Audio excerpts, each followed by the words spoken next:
Chapter 18. In that hour the disciples came to Jesus, saying, "Who then is greatest in the kingdom of heaven?" Jesus called a little child to himself, and set him in the middle of them, and said, "Most certainly I tell you, unless you turn and become as little children, you will in no way enter into the kingdom of heaven. Whoever therefore humbles himself as this little child is the greatest in the kingdom of heaven. Whoever receives one such little child in my name receives me. But whoever causes one of these little ones who believe in me to stumble, it would be better for him if a huge millstone were hung around his neck, and that he were sunk in the depths of the sea. Woe to the world because of occasions of stumbling, for it must be that the occasions come, but woe to that person through whom the occasion comes. If your hand or your foot causes you to stumble, cut it off and cast it from you. It is better for you to enter into life maimed or crippled, rather than having 2 hands or 2 feet to be cast into the eternal fire. If your eye causes you to stumble, pluck it out and cast it from you. It is better for you to enter into life with 1 eye, rather than having 2 eyes, to be cast into the Gehenna of fire. See that you don't despise one of these little ones, for I tell you that in heaven their angels always see the face of my Father who is in heaven. For the Son of Man came to save that which was lost. What do you think? If a man has 100 sheep, and one of them goes astray, doesn't he leave the 99, go to the mountains, and seek that which has gone astray?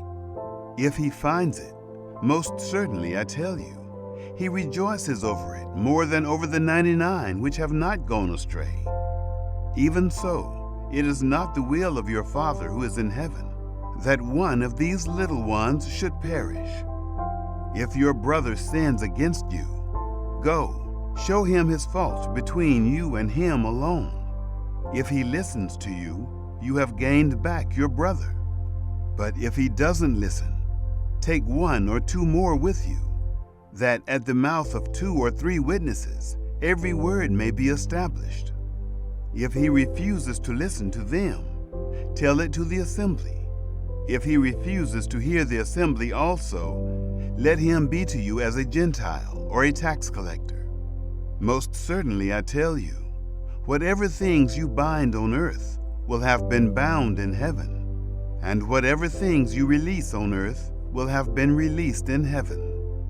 Again, assuredly I tell you, that if 2 of you will agree on earth concerning anything that they will ask, it will be done for them by my Father who is in heaven. For where 2 or 3 are gathered together in my name, there I am in the middle of them." Then Peter came and said to him, "Lord, how often shall my brother sin against me, and I forgive him? Until 7 times? Jesus said to him, "I don't tell you until 7 times, but until 70 times 7. Therefore, the kingdom of heaven is like a certain king who wanted to reconcile accounts with his servants. When he had begun to reconcile, one was brought to him who owed him 10,000 talents. But because he couldn't pay, his Lord commanded him to be sold, with his wife, his children, and all that he had, and payment be made. This servant therefore fell down and knelt before him, saying, 'Lord, have patience with me, and I will repay you all.' The Lord of that servant, being moved with compassion, released him and forgave him the debt.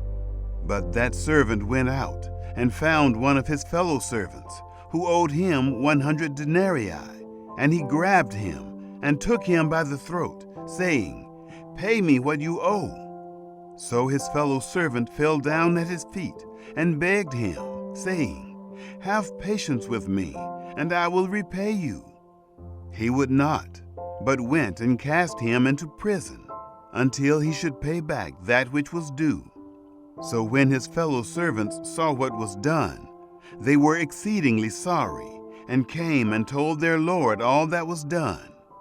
Then his lord called him in, and said to him, "You wicked servant, I forgave you all that debt because you begged me. Shouldn't you also have had mercy on your fellow servant, even as I had mercy on you?" His lord was angry and delivered him to the tormentors, until he should pay all that was due to him. So my heavenly Father will also do to you, if you don't each forgive your brother from your hearts for his misdeeds.